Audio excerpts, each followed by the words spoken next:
Hi, in this video, I'm going to show you how to compare two students' assessments to track progress and growth. To compare assessments, click on the Assessments tab at the top of your dashboard. Once you've created your pre-test, you are able to create an exact replica to use as a summative test by clicking on these three dots and selecting Copy. Change the dates and relevant details and assign this post-test. Once your students have sat their post-test and you're analysing their results in the Analysis tab, click Compare Results at the top of your screen. Choose the second assessment as the comparison task. It will show the overlap between the students in the task and the content of the assessment to give an indication of which comparisons will give useful results. At the top of the comparison report, there is a summary of results for the group and three graphs displaying the spread of results for the two tests.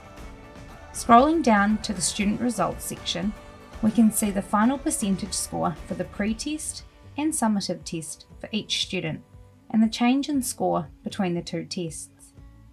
Click into each student's name and you will see a direct comparison between the two assessments for that individual, including an overall comparison, a breakdown of each section, and the changes the student made between the two tests.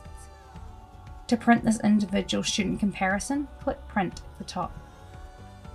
Back in the Comparing Assessments window, scroll down to Analysis to access a section-by-section comparison between the two tests to identify areas where your class as a whole has grown and areas that require further action. All of this class data can be printed by clicking on Print. Thank you for watching our tutorial on how to compare two assessments.